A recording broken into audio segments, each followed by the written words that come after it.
यहां के लोकप्रिय और कर्मठ मुख्यमंत्री मेरे मित्र श्रीमान जयराम ठाकुर जी, प्रदेश के अध्यक्ष हमारे पुराने साथी श्रीमान सुरेश जी,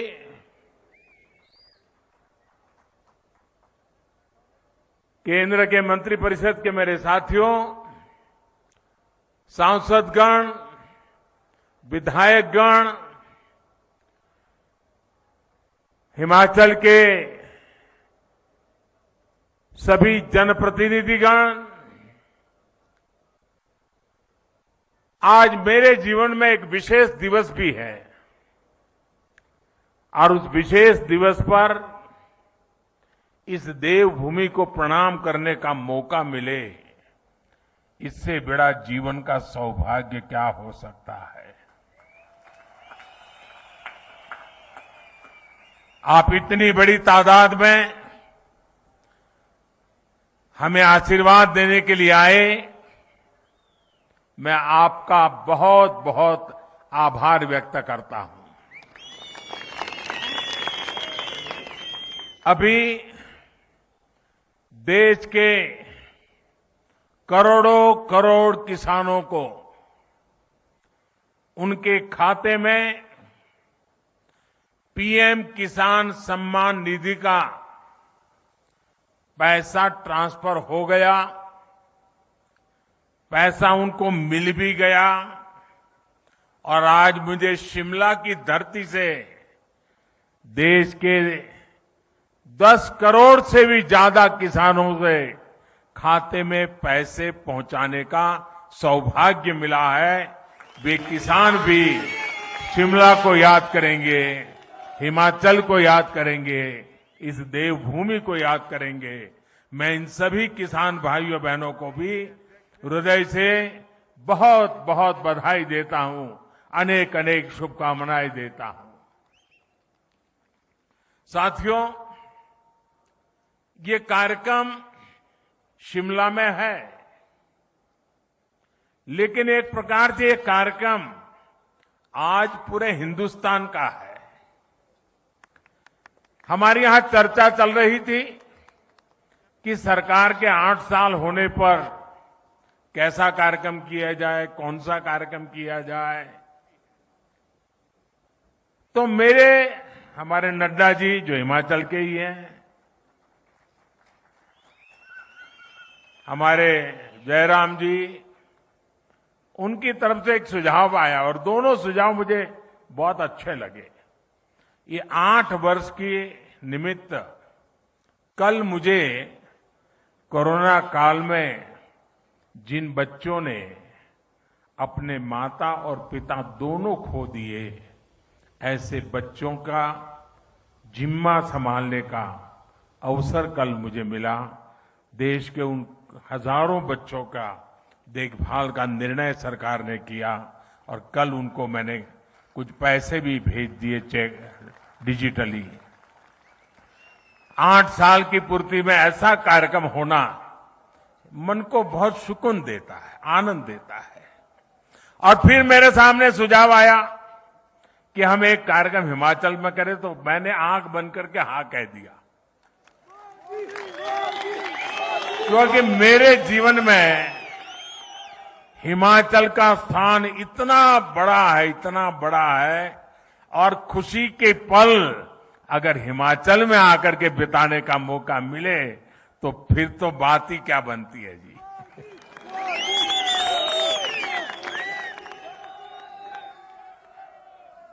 आज इसलिए मैंने कहा कि 8 साल के निमित्त देश का ये महत्वपूर्ण कार्यक्रम आज शिमला की धरती पे हो रहा है, जो कभी मेरी कर्म भूमि रही, मेरे लिए जो देवभूमि है, मेरे लिए जो पुण्य भूमि है, वहां पर मुझे आज देशवासियों को इस देवभूमि से बात करने का मौका मिले, ये अपने आप में मेरे लिए खुशी अनेक गुना बढ़ा देने वाला काम है। साथियों, 130 करोड़ भारतीयों के सेवक के तौर पर काम करने का मुझे आप सबने जो अवसर दिया, मुझे जो सौभाग्य मिला, सभी भारतीयों का जो विश्वास मुझे मिला है, अगर आज मैं कुछ कर पाता हूं, दिन रात दौड़ पाता हूं, तो ये मत सोचिए कि ये मोदी करता है, ये मत सोचिए कि मोदी दौड़ता है। ये सब तो 130 करोड़ देशवासियों की कृपा से हो रहा है, आशीर्वाद से हो रहा है, उनकी बदौलत हो रहा है, उनकी ताकत से हो रहा है। परिवार के एक सदस्य के तौर पर मैंने कभी भी अपने आप को उस पद पर देखा नहीं, कल्पना भी नहीं की है और आज भी नहीं कर रहा हूं कि मैं कोई प्रधानमंत्री हूं। जब फाइल पर साइन करता हूं, एक जिम्मेवारी होती है, तब तो प्रधानमंत्री की दायित्व के रूप में मुझे काम करना होता है। लेकिन उसके बाद फाइल जैसी चली जाती है, मैं प्रधानमंत्री नहीं रहता हूं। मैं सिर्फ और सिर्फ 130 करोड़ देशवासियों के परिवार का सदस्य बन जाता हूं। आप ही के परिवार के सदस्य के रूप में, एक प्रधान सेवक के रूप में जहां भी रहता हूं, काम करता रहता हूं और आगे भी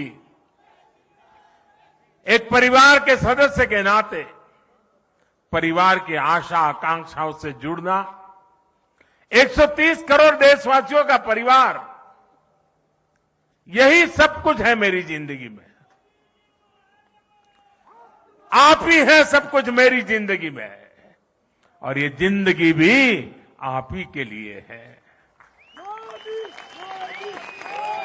और जब हमारी सरकार अपने 8 वर्ष पूरे कर रही है, तो आज मैं फिर से मैं इस देवभूमि से मेरा संकल्प भी दोहराऊंगा, क्योंकि संकल्प को बार बार स्मरण करते रहना चाहिए। संकल्प की कभी विस्मृति नहीं होनी चाहिए। और मेरा संकल्प था, आज है, आगे भी रहेगा। जिस संकल्प के लिए जीऊंगा, जिस संकल्प के लिए जूझता रहूंगा, जिस संकल्प के लिए आप सबके साथ चलता रहूंगा।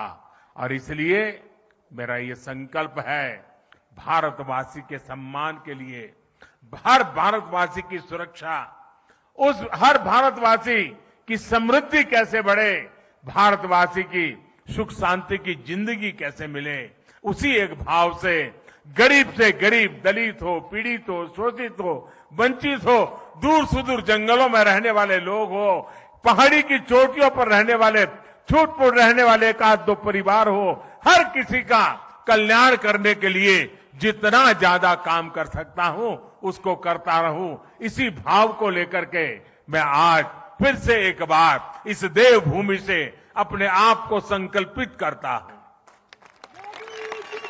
साथियों, हम सभी मिलकर भारत को उस ऊंचाई तक पहुंचाएंगे जहां पहुंचने का सपना आजादी के लिए मर मिट जाने वाले लोगों ने देखा था।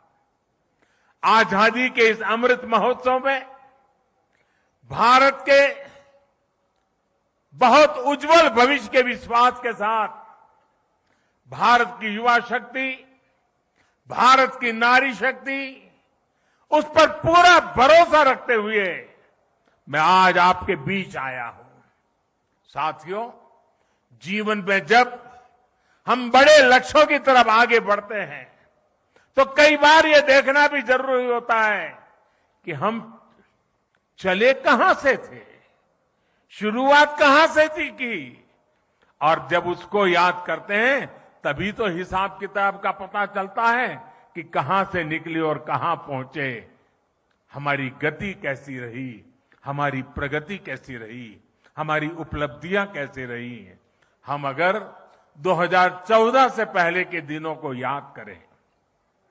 उन दिनों को भूलना मत साथियों, तब जाकर के ही आज के दिवसों का मूल्य समझ आएगा। आज की परिस्थितियों को देखें, पता चलेगा साथियों, देश ने बहुत लंबा सफर तय किया है। 2014 से पहले अखबार की सुर्खियों भरी रहती थी, हेडलाइन बनी रहती थी, टीवी के पर चर्चा होती रहती थी। बात क्या होती थी? बात होती थी लूट और खसोट की बात होती थी, बात होती थी भ्रष्टाचार की, बात होती थी घोटालों की, बात होती थी भाई भतीजेवाद की, बात होती थी अफसरशाही की, बात होती थी अटकी लटकी फटकी योजनाओं की। लेकिन वक्त बदल चुका। आज चर्चा होती है सरकारी योजनाओं से मिलने वाले लाभ की। सिरसा से कोई समा देवी, सिरमौर से हमारी कोई समा देवी कह देती है कि मुझे ये लाभ मिल गया।